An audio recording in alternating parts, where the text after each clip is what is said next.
Lisa LeBlanc is a powerful songwriter, singer, and instrumentalist currently based in Montreal, Quebec. Originally from Rogersville, New Brunswick, LeBlanc has been working as a professional musician since she was a teenager and released 3 full-length albums by the time she was 26 years old.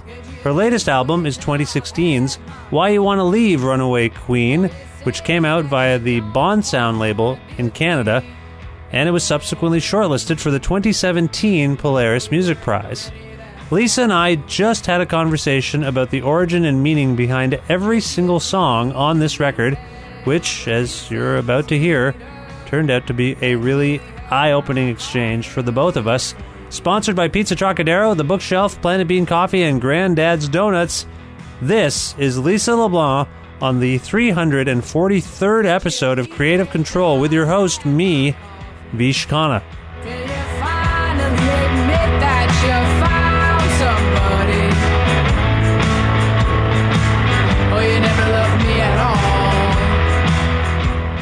Hi, Lisa. How's it going? Pretty good. How about you? I'm very well. Where are you right now? I'm in Moncton right now. The beautiful city of Moncton? The beautiful city, the one and only beautiful city of Moncton. That's where you live? Actually, no. I live in Montreal, but I'm from New Brunswick, so I spend a lot of time in Moncton and in Rogersville, my hometown. So I try to come down as often as I can. Right. And what was it like growing up? You grew up outside of Moncton, or?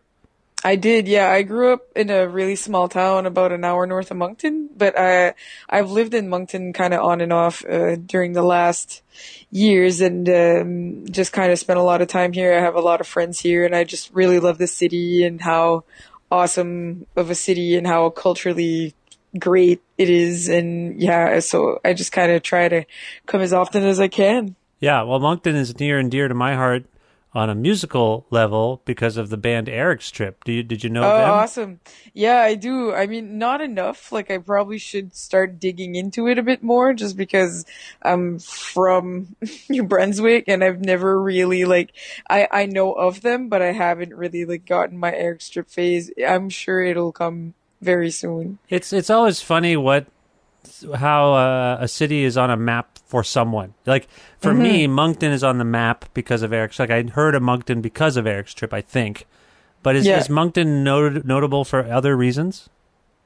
Absolutely. I mean, I'm a Francophone.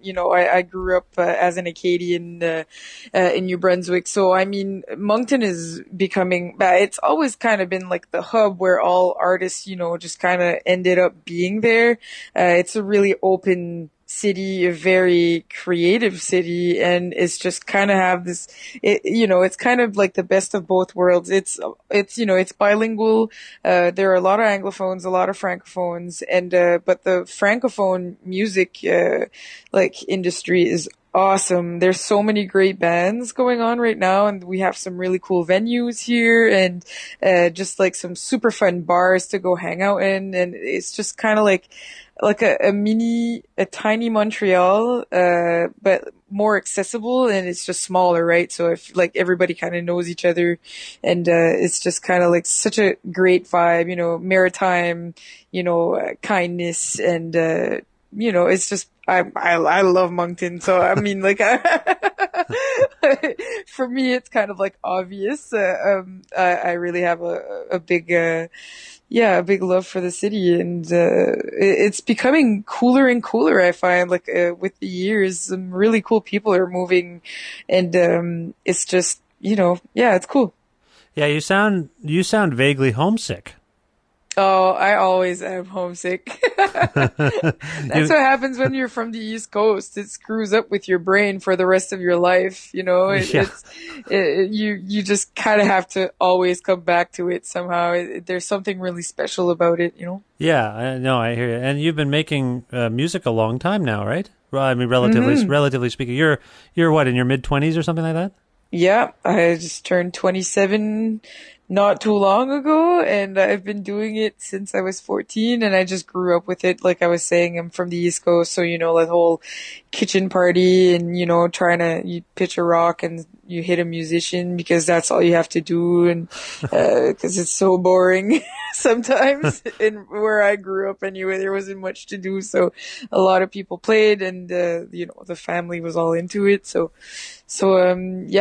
kind of always been in music, like just grew up with it, and started taking it more seriously when I started playing guitar when I was 14, and then in writing, and been touring ever since I was like 18, and been doing bar shows since I was 16. So yeah, Wow. it's starting to the years are starting to slowly pile up.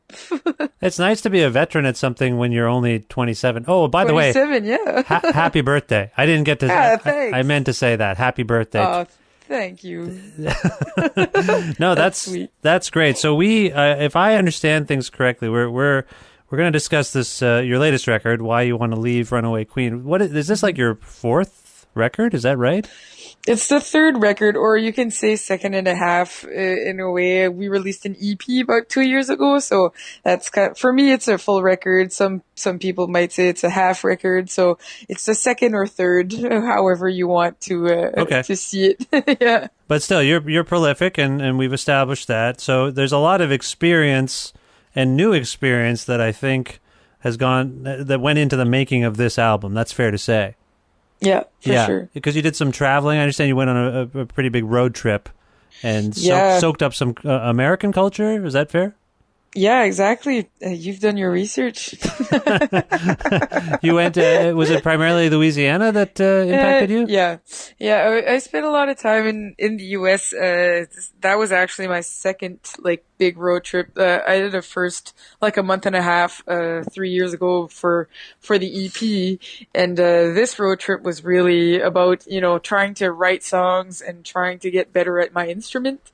And so yeah, I spent 2 months road tripping in the U.S.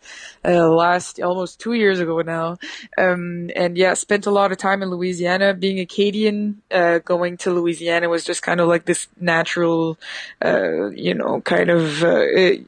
so easy to go there, because we're from the same place, and so yeah, and I just really love Cajun culture and fell in love with it a couple years ago. Love Cajun music. So yeah, I spent a lot of time in Louisiana just trying to kind of learn some more Cajun music and just kind of hanging out there. It's such an inspiring place to be. Lafayette is really awesome, and I really love New Orleans too. I spent a lot more time in Lafayette just because I'm a big fan of more the traditional Cajun stuff. And close to Lafayette, in the small communities all over, there's a lot of that, and so that's kind of what really interested me, and I met some great folks, and it was just really cool. And spent some time in Texas and North Carolina, Nashville, bit of time in New York coming back, and that was about it for 2 months. Yeah, primarily the American South and American Southern music traditions.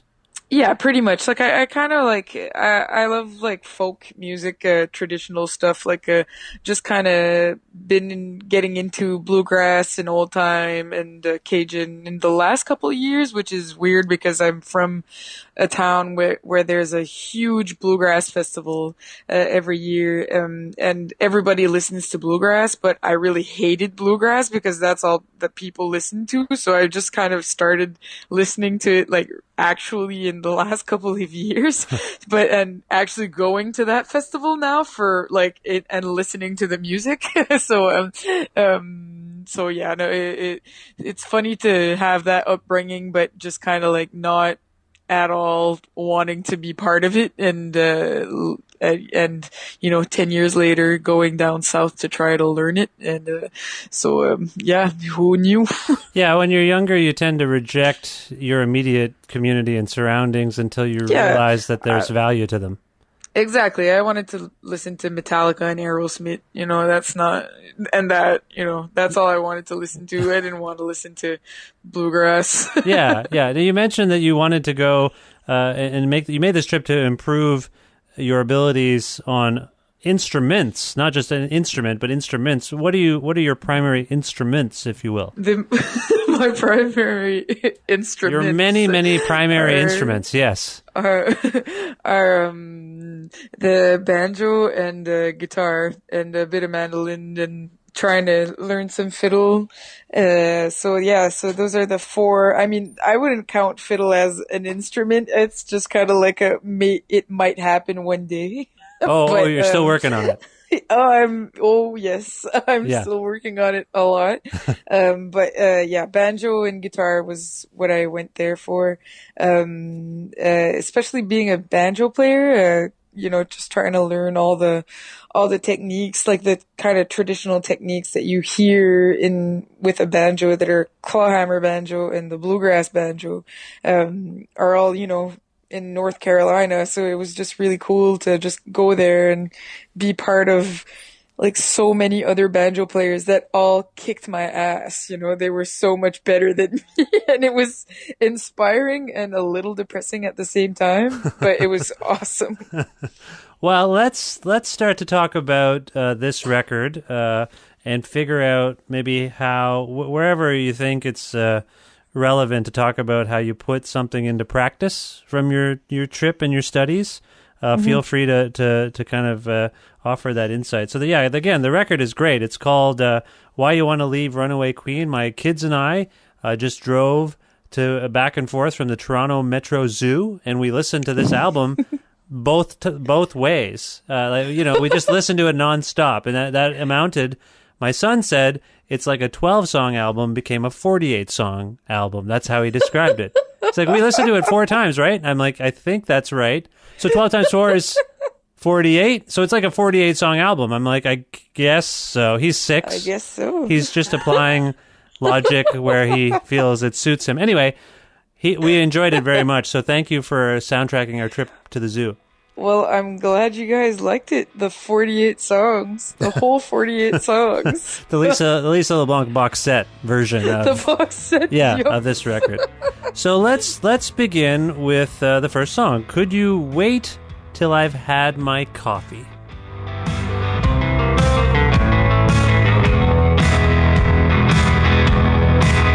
Could you at least wait till I've had my coffee? Could you at least wait till I've had my coffee before you break up with me? I feel like starting a record, you have to start with a bang, and I felt like that was a good way to have the bang. If people got scared with that tune, they should just, skip records. Yeah. So that way you have a bit of an idea. It is a bit of an aggressive song in a way. It's a tone setter. For sure. Yeah. And you have this remarkable ability of luring people in a narrative way that pops up throughout the record. And what I like about this song, if I may, is that you start out, I mean, even the premise is one of a wounded position, right? Mm-hmm. I'm devastated, but because I got some bad news. But then there's like the bridge, if you will. It's not really a chorus. The bridge is just this tirade. It's unbelievable. Yeah, it's kind of like the wait for it, and then like, okay, well, here it is. You asked for it. Song. It was extremely therapeutic to write. Well, since you're bringing up the subject, I never thought you were the one, and you were bad in the sack, and you're kind of a dick when you're drunk. Oh, you owe me $200, and your band kind of sucks. My friends didn't like you. It's not me, it's you. It's fine, it's fine, it's fine, it's fine, it's fine, it's fine, it's fine, it's fine, it's fine, it's fine. See you later or never, child. Bye. I assume it was inspired by a real life event. It was, yeah, it was. Basically, Could You Wait Till I've Had My Coffee is a breakup song where you're like, can you just like not tell me that you screwed this up like big time before I've had my coffee. Like, just wait. Just like, come on, like be gentle. Let me at least have my first sip, so it's just kind of like a brutal awakening and having somebody, just being an ass. And so that's and so you write them a song because that's what songwriters do, you just have to be careful what you do or say when you're with a songwriter. Is that what you actually asked when this was happening? Like, is it based on a real event? No, it wasn't like an actual real event. I really like it was, similar kind of story where it's like somebody tells you like, oh, well, okay, I wasn't, I don't know, it just didn't work out. Then, oh, I didn't really love you. Oh, actually, I found somebody else, kind of like a gradual, like, oh, come on. Right. Just out with it. Yeah, exactly. And so I kind of imagined it like, I thought it was funny to have like the coffee thing and just come on, like, just wait a second, and yeah. Well, it's a wonderful outburst there in the middle. It's fine. It's fine. See you later. Yeah. Goodbye. It's great. Kind of go crazy. It's fine. It's fine. When you try to repeat yourself, like you're trying to have your own mantra and you're not believing yourself whatsoever and you're getting kind of pissed off. That's kind of like the part where I basically bash him for whatever and then just like, try to recompose, like it's fine. It's fine. It's fine. It's fine. It's fine. Yeah. Yeah. You're talking to yourself a little bit at that point.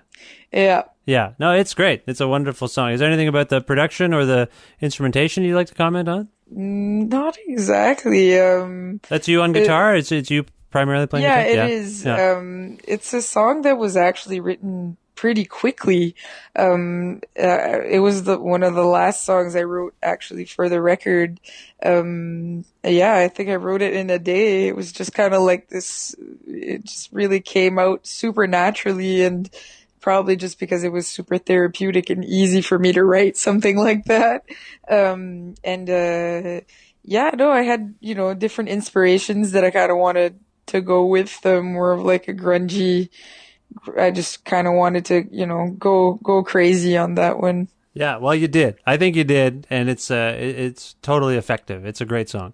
Thank you. Yeah, all right, well, let's move on now. The next song on the record is, by the way, the next song on the 48-song album. No, I'm just kidding. The next piece is City Slickers and Country Boys.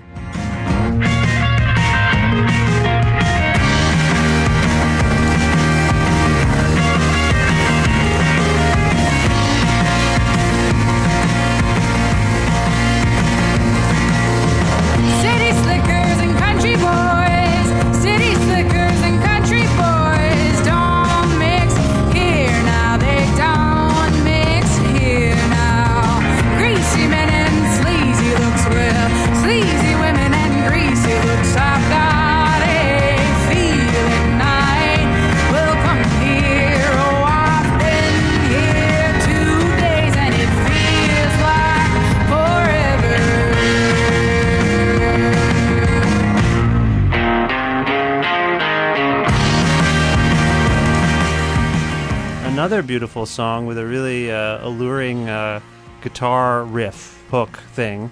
What inspired that song? That for the guitar, I've always wanted to have like that Guitar Hero song where there was gonna be like a harmonized solo. And when I started writing that tune, I was like, I heard it and I was like, I want this to be like an Eagles, like totally like Hotel California solo, like yeah. That was like when I started writing the riff, like I just kind of like hummed it, like it was and I was like, oh, I think this could be cool. And I heard the harmony, I was like, oh man, this has to. And at first I was like, flutes. Flutes. This should be, interesting. Played with flutes. Right. We didn't have any flutes, and it ended up being a Guitar Hero thing. So no flutes, but maybe one day, maybe I should relive that flute fantasy and have it being played by flutes. Well, that would only add to the alienation that I hear in this song. There's a haunting quality to this song that that you've tapped into, that you're tapping into, I think, feeling like you don't belong somewhere, and also maybe adapting to a place that has changed, maybe? I don't know. Yeah, City Slickers and Country Boys was kind of like the post road trip. I had a flash. I didn't really write any songs while traveling. I played a lot, but didn't really write, or I tried, but it never really worked. And it was really when I came back and I had a lot of time in Montreal, to write this thing. And, that's kind of where all the ideas started to pop out, and like things that I had, lived during my travels, and that was one of them. It's kind of like the classic road trip story where either your car breaks down and you end up in a really weird spot, and you're like, oh man, like I might die here. Yeah, like, this, this sucks. like, just kind of like that. Being in a really small town, people look at you. You're obviously not from there, I thought the like City Slickers and Country Boys was like how I'm being from the country, like being from a town where you knew if somebody was walking on Main Street because there's two streets, and they weren't from there, you almost called somebody, like who's that? Like where are they from? Like, yeah. So like that kind of feeling, sometimes good, sometimes bad. So that's what inspired that song. Well, again, it's it does conjure this scene, and now that since you mentioned Hotel California, that's not going to shake me. That's going to be now that I think of the guitar part, it's in my head, and that sort of surreal scene, and enter the solo in your head for the rest of the evening. Yeah, but that surreal landscape, right, where there's something going on and you don't exactly know what it is. So I like that one. All right. I appreciate that response. Now we move on to a lovely song called Dump the Guy ASAP. I won't say it to your face, so I'll write a song about it. I won't say it to your face, so I'll write a song about it. I love you like a sister, I love you like a sister. I mean, come on, we've been friends this long. I love you like a sister, so I watch you like a hawk. Sorry, but I just can't help it. Now, having heard the first couple of songs, particularly the opener, this song is you use the pronoun, you invoke the pronoun I, and it's kind of like a friend being supportive of another friend who's in a bad relationship. Is that it in a nutshell? Yeah, pretty much. But I couldn't help but wonder, and please feel free to dispel this or tell me I'm wrong. Mm-hmm. I couldn't help but wonder if you were actually taking the position of a friend talking to you. Totally. We've all, like, I've been both sides of that song. Like, I've also, did, Dump the Guy ASAP could be the song about the guy in Could You Wait Till I've Had My Coffee, basically. It's a song that I wrote seeing a friend in a really bad relationship, where it's like kind of like what you want to say, like everybody wants to say to that person, but you just you can't, or at one point you just do. if you're a good friend, you do.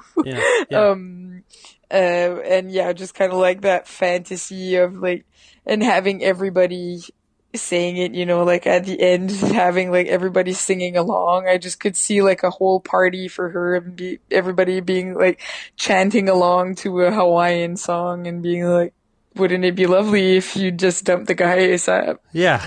But until that day comes, I'll listen and wait patiently and tell myself, wouldn't it be lovely if you just dumped the guy ASAP?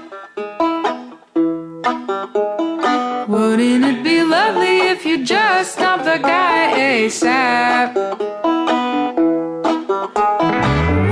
it be lovely if you just dumped the guy ASAP?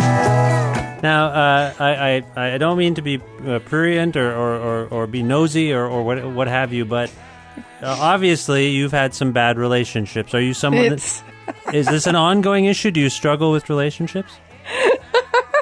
I mean, the funny part of, this album sounds like actually all my albums sounds like I have the worst relationships, and I've had bad relationships, but it's just like songs for me are a way of releasing something, and just they're therapeutic, and that's why I've started writing songs, was because I had things on my chest, and it was a way, to just kind of like let go of something or make fun of something, and so for me, most of these songs were kind of like a picture of something, or one day, or like a 15-minute something, or like me imagining like a situation, like, could you wait till I've had my coffee, or like something. Well, yeah, so either like relationships. I love having conversations with people. That's kind of like, I've always loved people, and that's a lot of where my inspiration comes from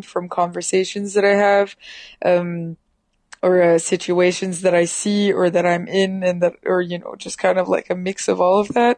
So yes, I've had some weird relationships, but it looks worse than it is, because a song is forever, but a relationship can last, a week, yeah. or 2 years. You never know. Like, and a lot of the songs are about the same person, or, so it's just kind of like it looks worse than it is all that to say. Okay, well, let me ask you this, though. You write these songs, and thus far, as we've been going along here, the songs that we've discussed that have to do with relationships seem directed at the person, the person that you've let go of. And I'm also assuming here that in your narrative voice, you are describing a personal experience, and that's presumptuous of me, but you're kind of saying that that's more or less true.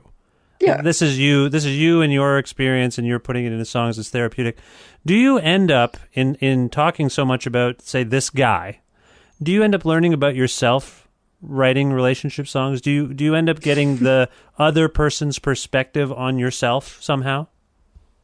Yeah, I try to have both perspectives, for sure. And it's fun because with writing songs, I can just put my perspective. I choose what I like say. One side of the story.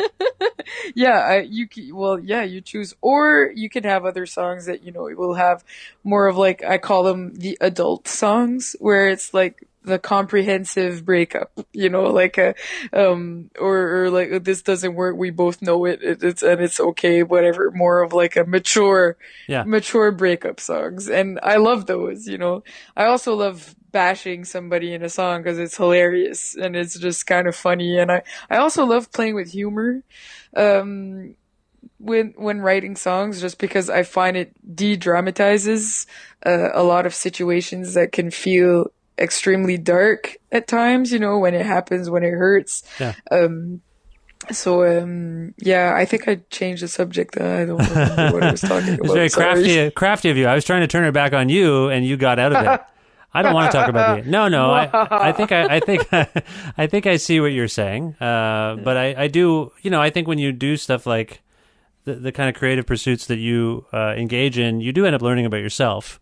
And particularly if you're writing so many songs, or like you say, you often write about relationships, and you end up at the end of it feeling better about the situation. But I do think it's helpful to kind of step back and see the other person's perspective when you write a song. It's not your responsibility, but I imagine it might be helpful for you to, the next time you're in a relationship, to be like, well, that person who I don't have any respect for pointed out these things. Maybe there was something to what that idiot said, Of course. Yeah. Okay. I think we've psychoanalyzed you enough here, and we can move on. Do I have to pay you? No. It's fine. It's free. It's free. I provide my services for free. This song, the next one, my son declares this is his favorite song on your record. It's called "I Love You, I Don't Love You, I Don't Know." I love you, I don't love you, I love you, I don't know. I love you, I don't love you, I love you, don't know. I love you, I don't love you, I love you, I don't know. I love you, I don't love you, I love you, don't know. Is this the real deal the rest of my life? Is this how it'll feel for the rest of our lives? subject till I put my finger on it. As I think a layperson can tell, this essentially captures what it's like to be in a relationship where you've lost, your feet aren't even on the ground anymore because you're so immersed in the other person. Is that? But it's also confusing because you're not sure. Is that essentially? I've actually felt like that tune for me was more of like like a kind of what relationships, a lot of relationships can be, or we hear about, kind of like the relationships 2.0 that we hear about, nowadays, where it's harder to find like to commit. We all have commitment issues. Yeah, sure. And for me, that was kind of like, from my own experience, having this wonderful thing in front of me, but not being sure if you have to go for it or not, and try to stop thinking about it. Yeah, overthinking about it. Yeah, maybe. overthinking about it, and being always kind of like in between the two, where you're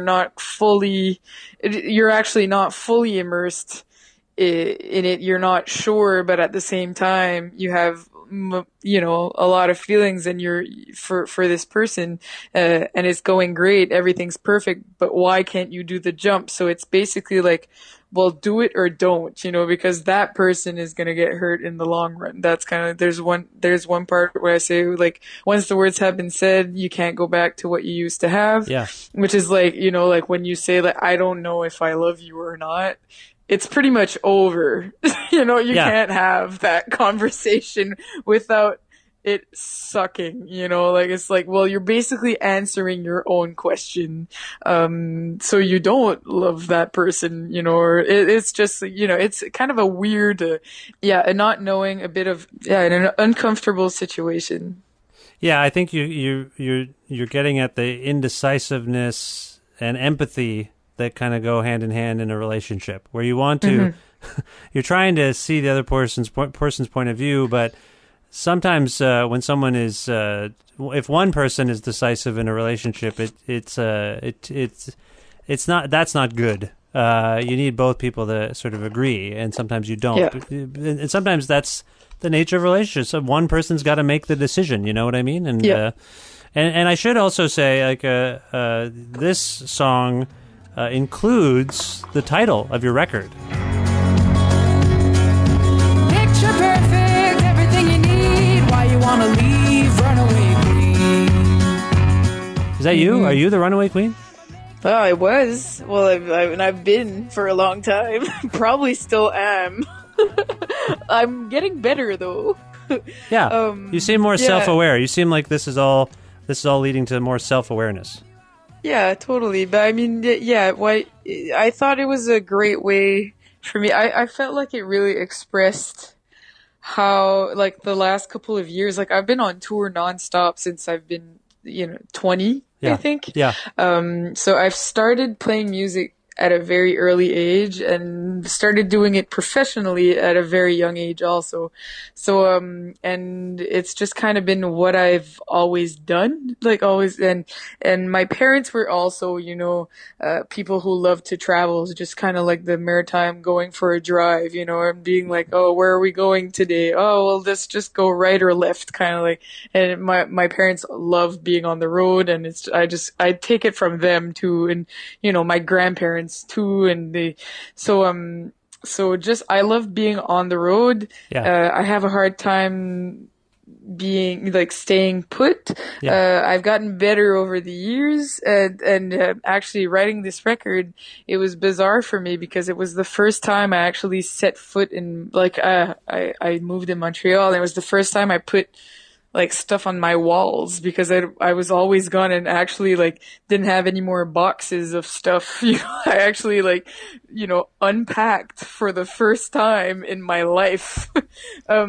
Cause I had, like, a 6-month period to write that album, and I did that first road trip for the first 2 months.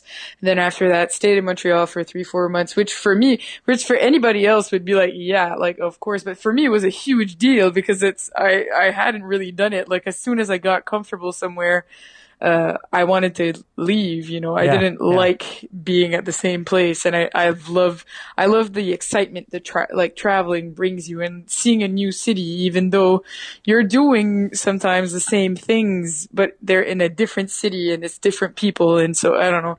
So anyway, so that's a long explanation, but I felt like it really represented me in the last couple of years, and was a good, like, you know, it was just kind of cool to bring that up in the record. And so, yeah, it ends up, it's the title of the record, and it fits pretty well. Yeah, well, and you should be commended for being so aware of your restlessness, I guess, that you turn it into your job. Like you got a job, you made yourself a job where you can be restless and move around constantly. I know. Isn't it great? It's the best.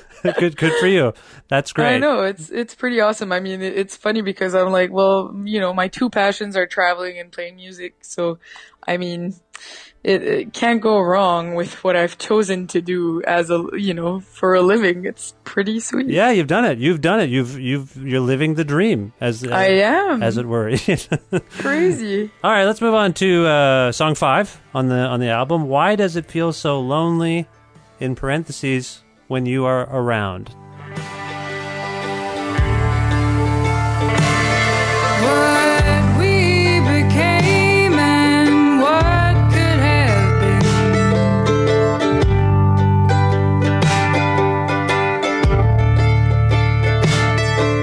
Two wrongs make a right till they realize they're in denial.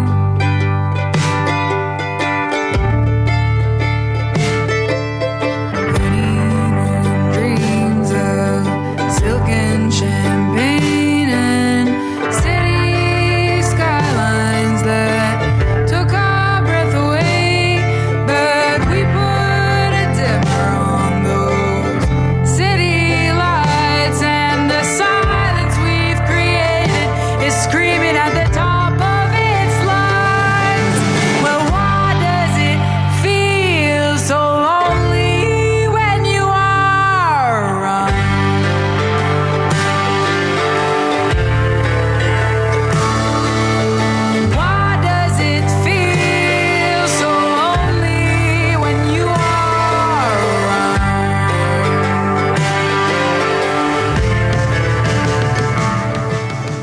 Now, this is a poignant song, and it's a poignant sentiment. I feel like almost everything I need to know about it is kind of in the title, but can you expand upon that? Yeah, that song it was probably the song that took me like a year and a half, even 2 years to finish. It was a really hard song for me to write because I felt like very emotionally attached to that tune, but obviously as I wrote it, and it's a bit more of like it was more of a song that hurt, you know, to write for me. So it took a long time, but yeah, that tune was basically just about being with somebody and, you know, being loved and being with that person, but having the dreadful emptiness, you know, that just kind of came with being with that person, and finally you felt lonelier than when that person wasn't there. Yeah. So that's what the song is about. Yeah, and like I say, that it's one of the clearest songs in terms of intent. I mean, right away when you see the title, you're like, oh, I know where this is going to go. And then you outline. If you're feeling depressed, you skip that one. What about musically or production wise? Was there something you were after with this one? Yeah, but this one is the first time I've used the quartet, a string quartet in my whole entire life, which was really exciting.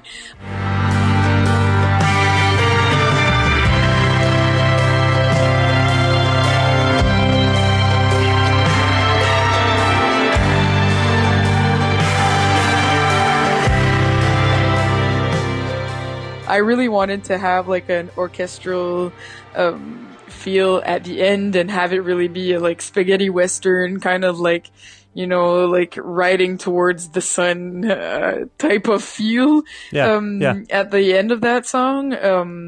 And you know, I really love like instrumental breaks like that, and I also love spaghetti western. It's just really cool. And the orchestrations that go with it. And I love like the old school country, orchestras that are, it's a bit over the top, like the 60s country stars where it's like, anyway, I just love that stuff. So I kind of wanted to bring it. They're a little subtle, but you can hear them. That was really cool to do. And first time playing mandolin too, which was fun. So oh wow, on a record, first time you recorded yourself playing mandolin. First time. Now we carry a mandolin with us. So one more instrument in the guitar boat. We have too many. So I mean, it was cool to write on the mandolin. It was a really different, writing on a new instrument is really special and brings you so many other ideas. And that's kind of how, basically, that's the story of the song. All right. Well, I appreciate that. All right. We're at the halfway point of the album, song 6, Self-Proclaimed Voodoo Woman. Voodoo woman, or so you say, self-proclaimed tarot card fiasco. Voodoo woman, tourist vulture, high-class beggar, palm reading bonanza. Is that you? Are you the self-proclaimed voodoo No. woman? Oh, that is not. No. Okay. that is actually that's a story of my high school friend and I. We went to San Francisco for like 5 days during the first road trip I did to the US, and we really got screwed so bad because it was the first time. We're from a small town. It was the first trip we did, and we really got like so screwed by a tourist trap of like a wannabe like fortune teller or whatever. It was like, oh, you have beautiful auras, and we were like, oh, that's cool. Sweet. Yeah. And, like $80 later, we're like, we just got screwed. Like, oh shit. This is similar to the coffee song we were talking about earlier. This is another build-up where you let loose, and it's devastating. Like all of a sudden, the song is going along, and you're making something's not right, and then all of a sudden you're just like, ah. Yeah, that's like after we get screwed, like, you're, it's a charlatan. We didn't know. But like, we're dumb. Yeah, you're dumb. But at the same time, you're looking for something. You're clearly someone that's looking for answers, and you're doing it various ways. You are maybe at a point where you're like, I don't know. I'm willing to take anyone's advice right now. I don't think, let me say this, Lisa. I don't think you're dumb. Based on anything I've heard and this conversation, you don't seem like a dumb person. I just think that you're just like, we were naive. Naive, but you're searching. You're a searcher. You're looking for answers. Yeah, totally. From life. Yeah, we both were. And we both discovered that it's easy to screw somebody who's never been outside of Canada. Yeah, I mean, clearly there's a gullible. I mean, you were willing to pay me. I wasn't going to charge you. You're like, do I owe you money for this? You're a little too forthcoming. I think you need street smarts, is what we are learning here. Thanks, man. I really am going to grow from this interview.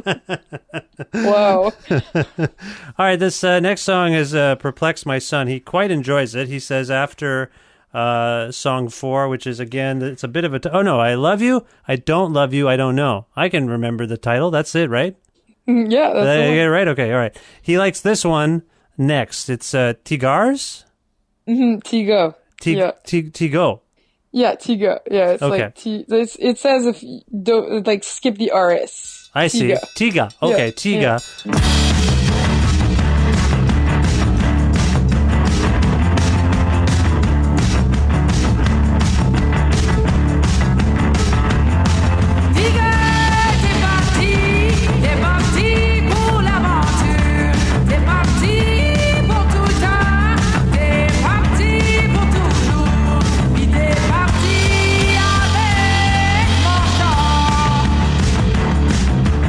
And this song is in your, shall I say, native French? Is that right? Yes, it is. So I won the French award in grade 8 and then again in grade 9. Good work. Thank you. Merci. However, Congrats. It hasn't really... Félicitations. I don't know what that means. It hasn't really... It's okay, don't worry. hasn't really... It was in grade 8. It was in grade 8 and grade 9 that I won back-to-back French awards. I really think that the French award at that point was about participation. Or, if you will, probably. Participation. I don't know if that's even a word. Yeah, is that a word? Okay. So anyway, I would put up my hand and participate, and they were like, let's just give this guy the award, you know? So I won the award, but my French is rusty, and it's a big source of shame. My son's in French immersion, so maybe that's why. Him. Yeah, maybe that's why this resonated with him. What can you tell me and everyone listening about Tiga? Yeah, Tiga is like you were saying, kind of like the native French song. There's 2 songs in French actually on this record. That's true. Yes. This one being the first one. Actually, it was really fun writing in French for this record because since it was an English record, I felt like this is kind of like the whole like love story with Louisiana too. It was kind of really cool to listen to all these great songs and have the Cajun French, which is simple and just kind of has this amazing accent. And I love the Cajun French accent. It's my favorite in the whole world. Oh. Yeah, it's beautiful. It's so sexy. It's just the best. So Tiga is just kind of like me, like kind of talking more of like in the Acadian, the Chiac we call it. It's like a dialect that's spoken in the southern part of New Brunswick with the francophones. It's a bit of a mix of French and English, so a bit of Franglish and some old French expressions. So that's why we call it Chiac. And so that's a bit of Chiac for you, and it's about a guy who steals my car, basically. Oh, that's it. Oh, is it inspired? Is that inspired by something that really happened?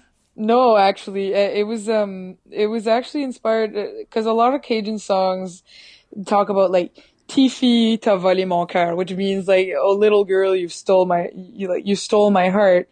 And at first it was like Tiga t'es parti avec mon cœur, which is heart. Yes. But I was like, man, I don't know, it feels kind of lame. Like everybody's saying it. So I was like, I don't know. And my bass player was like, oh, t'es parti avec mon char, which is car. Car, yeah. So that completely changed the whole song and the whole meaning of the tune, because I was basically, like talking about this guy, and like kind of like we call it the fou du village, which is like, the crazy guy from the town, there's always like that one crazy guy. Yeah, sure.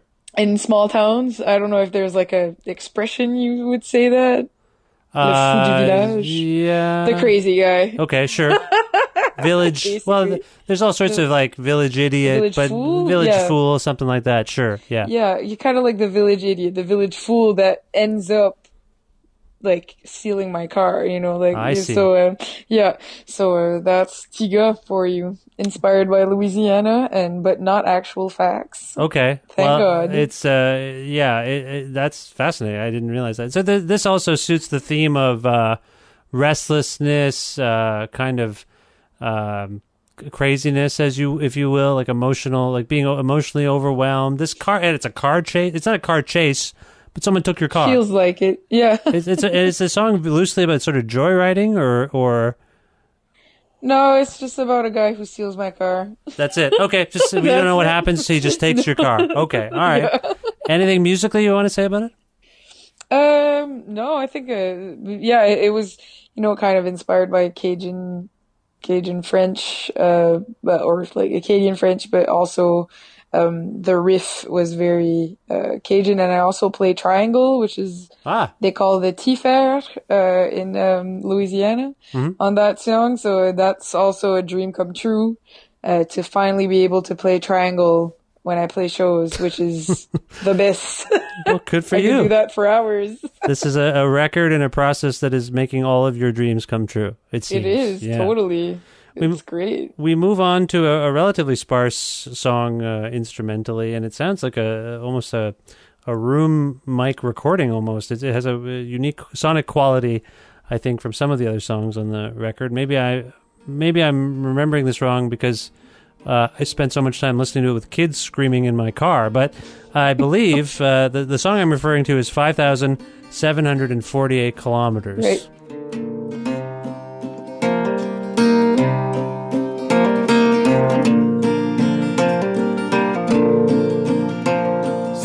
Let's get this straight. You're in Vancouver and I'm in New Brunswick.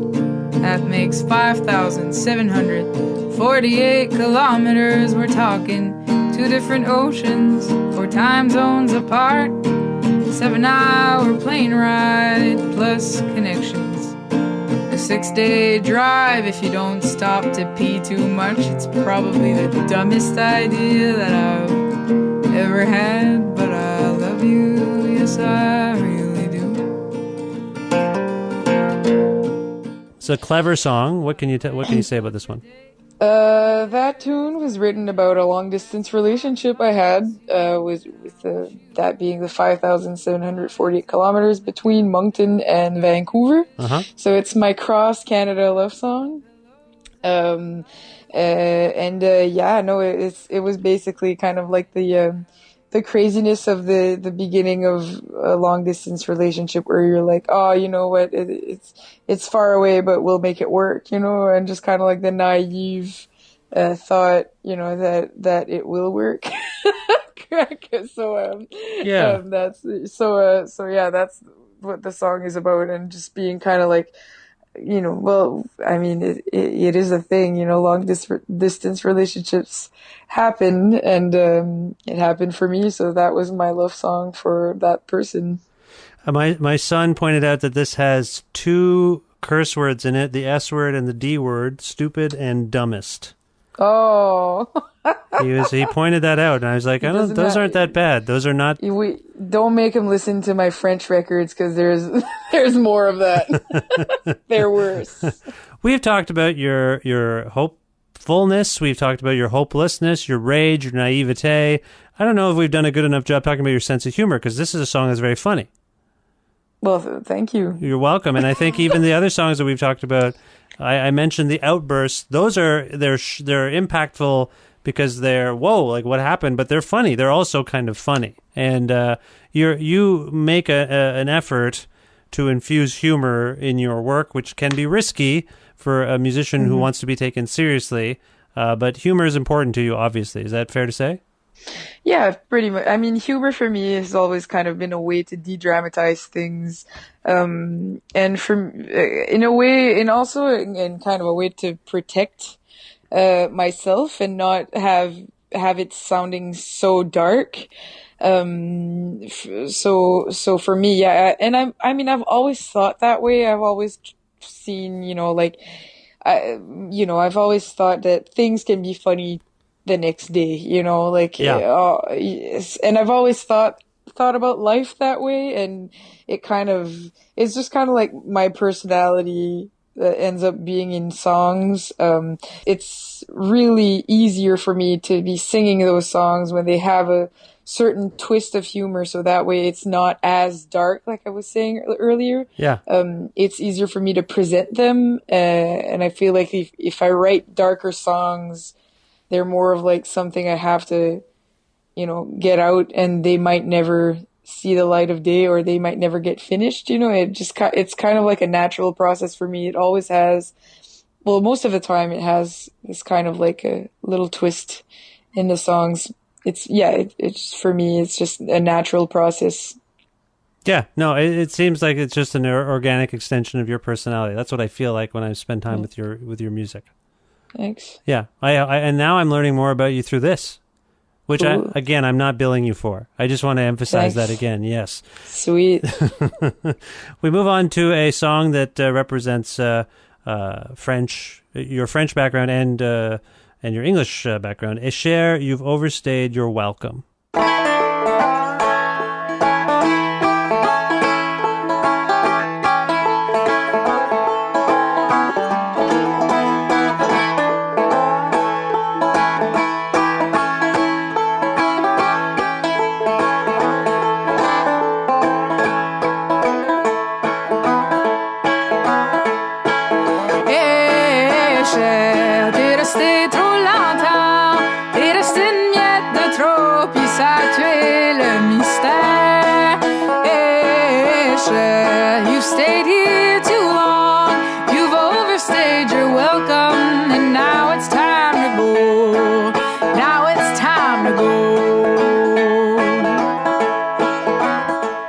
A Cher is basically like Cher is not like Cher the singer. That would be weird. It's Cher is kind of like that would be weird. I like that you had to point that out. That would be weird because I don't know Cher personally, and she hasn't stayed at my house or anything like for too long. So I mean, A Cher. So Cher is like a dear, like a oh hey dear, or like a hey love or whatever. It's kind of like a.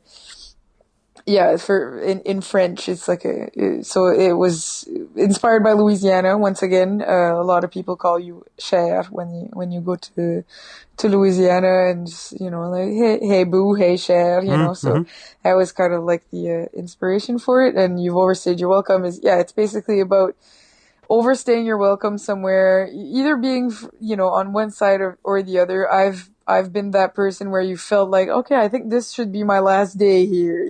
Like I think this person wants to kick me out, like, oh, okay. I'll be leaving today, or having somebody like, like when you travel, you see a lot of people and you end up, hopping with other people. And at one point you're just like, oh my God, I love this person, but I can't stand it anymore, like I'm going to kill this person if I don't leave. So it's like being, or having like, relatives come over at Christmas and, the last day you're like, all right, man, like I've seen what I've had to see and heard what I've needed to hear. Now let's go. Yeah. So this is another song where you can see you may be speaking on your behalf, but you can also see this being directed at you from someone else's perspective. Oh, totally. Right. Yeah. I've stayed on people's couches and I've had the feeling that I had to go, it's just a normal part of traveling. Again, dark but funny. This is a funny song. Yeah. All right. What about musically? Do you want to mention anything here? Musically, not necessarily. I mean, it was inspired by kind of a Cajun riff. But it's inspired by Cajun music, and that's kind of what it with the banjo, and yeah. Okay. All right. Well, that's fine. We're going to move on now to Dead Man's Flats.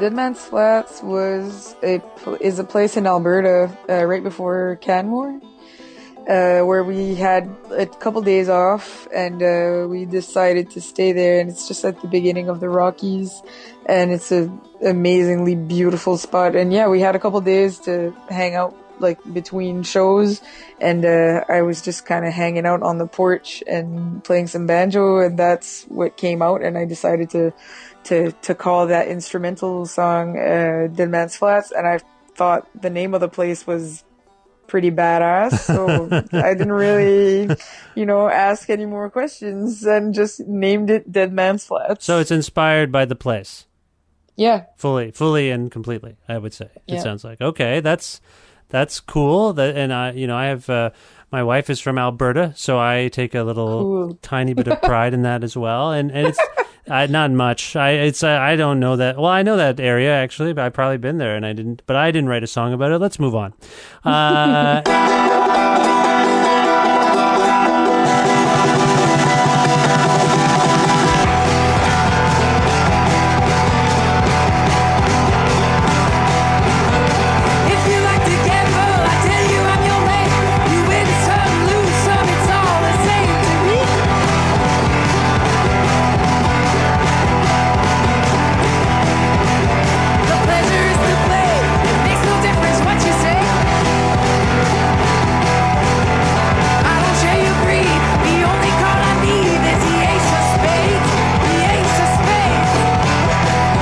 Ace of Spades. Now this is a classic rock and roll anthem by the band Motorhead.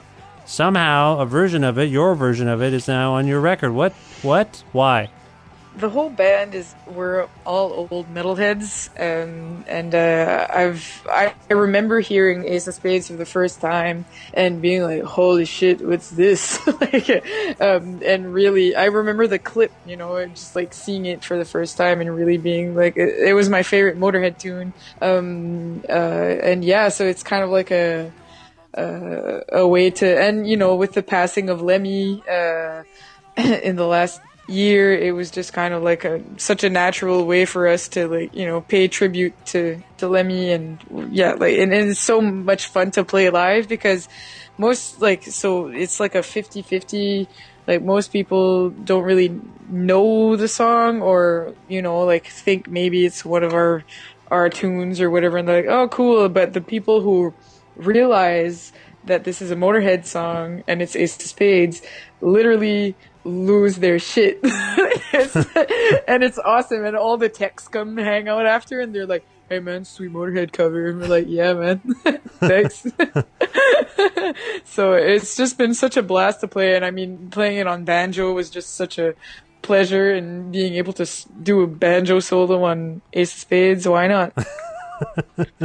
Well, you know, I saw the last Motorhead show in Toronto. It might have been one of the last ones ever. It was not a great thing to see. No, Lemmy was I'm sure. in poor shape and struggling really hard, and it was very. I will say, this would have been in September, and he passed away that December, and it was very Right. hard to watch, I have to say. So, but at the same time, when I heard this on your record, it just filled me with a warmth for the song, I have to say, because the song is menacing, and it's ingrained in so many music fans' heads now, but you've done something refreshing with it, while also staying faithful to its arrangement. It's cool. Thank you. Yeah, you're welcome. I'm sure Lemmy would appreciate it. Lemmy likes like the ladies, for one thing. He did. That's what I heard. I've heard that Lemmy liked the ladies. Yeah. So we're at the end. We did it. We're at the final song, I believe, on the record is I Ain't Perfect, Babe. And here I am haranguing you about whether or not you have any self-awareness. And then you close the record with this song, I Ain't Perfect, Babe, which what could be more self-aware than that? I ain't perfect, babe, and I'm trying to accept it. I got my own shit to deal with. Oh, I know. This must have been sort of therapeutic and for you in some way. It definitely was. For me, that's kind of like the most personal tune. And I actually was wondering if I was going to put it on the record or not. I was like, should this be for me only? Or like, should I release this? And I ended up doing it because why not? I just kind of like this song, My Perfect Babe, is just kind of like, I feel like we have a lot of pressure nowadays, to be perfect, and it's getting harder and harder, I find, for the younger generation. We have a lot of fake perfection, which is being, like kind of the image of what society should be or whatever. And it's just kind of like we have so much pressure to be performing all the time. And also, I mean, like having a job, which is my favorite thing on earth, which is playing music, is also just kind of like, you can't miss a beat. You can't afford to, not be at the top of your game every time you're doing a show or an interview. And that's great. That just kind of comes with playing music. But at one point with, when exhaustion, or burnouts come in, it gets really hard.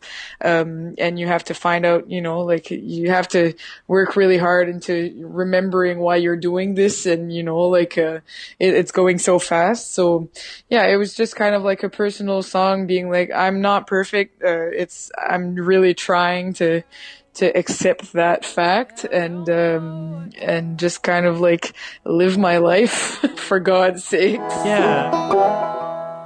25 years old and wishing I were 30 just to feel better in my own skin. The grass is greener on the other side. Do you feel like you, and I'm not trying to put pressure on you to be some kind of voice of a generation type person, but is that a line or a couple of lines, I guess, that reflect an angst within your generation that you're? Because I will say I'm in my 30s. Enjoy your 20s. I don't want you to rush into being where I am. I want to say that first of all, but yeah, are you saying something that you feel other 20-year-olds can relate to? Actually, I don't know if other 20-year-olds can relate or not. I thought actually that might be kind of weird for me to say, and I figured some people might be like, "What the hell are you talking about?" Like, you know, like you're 20, it's the best time of your life. Like, but I've hung out with a lot of older people. I've actually been with older people all of my life, and it just kind of grew up with adults when I was a kid because there wasn't really many kids where I grew up. Just kind of been always, and a lot of my really good friends have started turning 30 or being older, even in their 40s and whatever, and, right. you know, like, and I had this kind of wave of people being like, ever since when I turned 30, all of a sudden I stopped giving a shit, you know, about so many things that I used to care so much about when I was 20, and I just feel so much more relaxed or whatever, and just being like, having that experience, making you a bit, you know, like stronger, or you've, you know, like some things you see that are not, you know, that don't matter, you know, you're like, oh, whatever, or you choose, you know, or you know now. And, so that really like hit me a lot because a lot of my friends were turning 30 or 40 and whatever. And, hearing that conversation a lot made me wonder at that point because, you know, it was just kind of like a rough patch, for me at the time when I wrote that tune. And it was like, oh my God, I can't wait to be 30 and have that feeling, you know, like, and you know, it was a stressful year at the time, you know, that I wrote it. It was, you know, like, trying to write a second record after first one that, you know, had a pretty good success, and having, you know, like a lot of pressure from different sources, but especially from myself, and just trying to constantly be looking for and be careful and be like, why am I doing this? I have to be doing this for the good reasons, you know, and, you know, like always trying to find that path, you know. So it was, it's a long explanation, kind of vague, but that's sort of what the song talks about. Yeah, well, we've established that you're someone who needs to keep moving, and by this point in the record, it seems like you're someone who wants to move through time, and that's just something going on there. I don't have time travel, man. There's do it. Time and travel. I think both. Yeah. You need to you're like a shark. You're like a songwriting shark. You have to keep moving to survive and feel like you're contributing to the ocean or something. I don't know. I lost it at the end there, but I think songwriting shark. I'm gonna remember that one. Well, I appreciate this. I know this can be a weird exercise to go through your whole record, but I learned stuff. Oh, that's awesome. I hope you learned things about it. Thank you for taking the time to listen to all the songs and all the questions about the lyrics and everything. Thanks a lot. Oh, it's my pleasure. So what's next for you, Lisa? This record has been out some time, received all sorts of accolades. Are you working towards a new record now? Not really, actually. I mean, we've been touring nonstop since the records came out, and I mean, like, I just haven't had any time to sit down and just kind of write. It hasn't really started to flow. It's starting, actually. Like this summer I started writing some new things, but like I haven't played any new stuff live or anything, so hopefully that'll come soon. But yeah, no, it's slow on the writing part, but I mean, we just haven't stopped, and I don't think we're gonna stop much for the next year. So yeah, hopefully get to do some songwriting sooner than later. Are you spiritually and socially happy right now? Are you content? Yes, I am very content. Okay. That might actually be a hindrance to you writing songs about being angry at people. That's all I'm saying. I don't know what I'm going to do. I'm like in a good spot. I'm like, shit, what am I supposed to write about? I'm sure something bad will happen to you soon. Oh, thanks. I appreciate it. I feel so much better now. So we've been talking about all these songs. Is there one we can go out on? Is there something from the record that we can play for people in its entirety? Yeah, sure. Why not? I Love You, I Don't Love You, I Don't Know. This will go out. It's your son's favorite. We'll send this one out to my son, and I think he would appreciate it. Okay, we'll go with that. And again, the record is called Why You Want to Leave Runaway Queen. Oh, and Lisa, where can people learn more about you? Oh yeah, so we are on the big old world of the internet. We have a Facebook page. My name's Lisa LeBlanc, and we have a website, lisaleblanc.ca, and I'm on Instagram, Twitter, and whatever. Okay. So you can follow me on there, and we have some tour dates coming up and all that jazz. All that jazz. All right, all right. This is I Love You, I Don't Love You, I Don't Know from Why You Want to Leave Runaway Queen. Lisa, this was really fun. Thank you for being on the show, and best of luck with everything. Hey, thanks so much. That was great.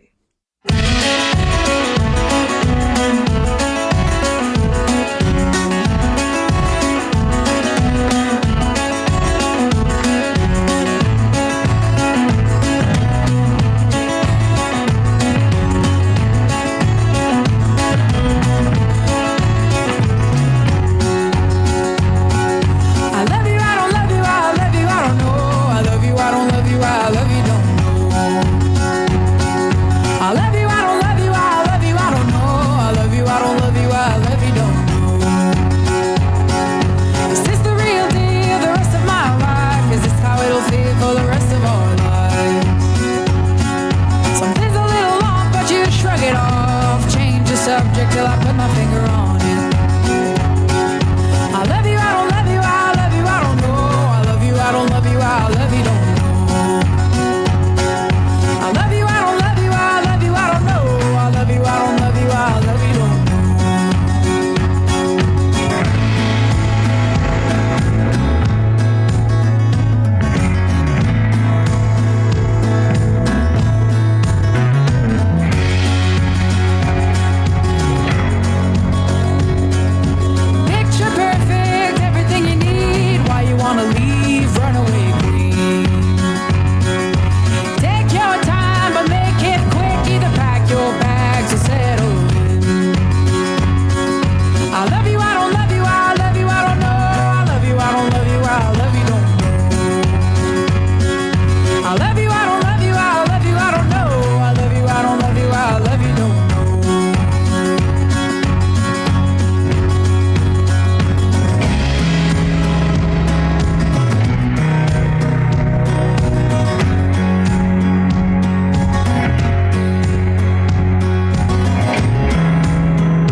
From her excellent and latest album, Why You Want to Leave Runaway Queen, that was Lisa LeBlanc with a song that my son has fallen in love with unequivocally, even though it's called I Love You, I Don't Love You, I Don't Know. Thank you, Lisa, for having an extensive conversation on the show about this record. I enjoyed that immensely, and I hope everyone listening enjoyed it as much as me. This is the 343rd episode of the Creative Control podcast, which is available everywhere. iTunes, Audio Boom, Google Play, Stitcher, TuneIn, Overcast, all sorts of places. It's also on my website. On my website, vishkhanna.com, you can learn more about me and the show and access episodes from the past, which may not be accessible on some of the things I just mentioned. Sometimes that happens, but I believe most things are available. And if they're not, again, vishkhanna.com. You can like Creative Control with Vish Khanna on Facebook. Follow us on Twitter at Vish Creative. Also, follow me on Twitter at Vish Khanna. And to listen to a version of this show that is mostly the same, but sometimes can be different. The other day, me and my kids did a radio show, and it was fun. And it was under the moniker Creative Control. Sometimes I just do a plain old, fun music mix radio show. Every Wednesday at noon Eastern Standard Time, you can tune in via CFRU.ca around the world, or if you're in the Kitchener-Waterloo region, at 93.3 FM on your radio dial. So please do that. Also, visit patreon.com/Creative Control to make a flexible monthly donation to keep the podcast going. I appreciate your support for the show, and if you can spare some money a month to keep it going, that would be great. And in return, I'll send you a t-shirt, a Creative Control t-shirt while supplies last. This episode would not be possible without our sponsors, Pizza Trocadero, whom you can call for pickup or delivery at 519-829-2444, or check them out at trocaderoguelph.ca.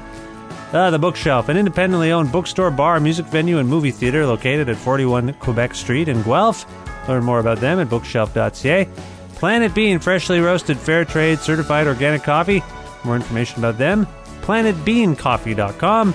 And also, Granddad's Donuts, located at 574 James Street North in Hamilton, Ontario. If you like delectable, old-fashioned, giant donuts, visit granddads.ca for more information.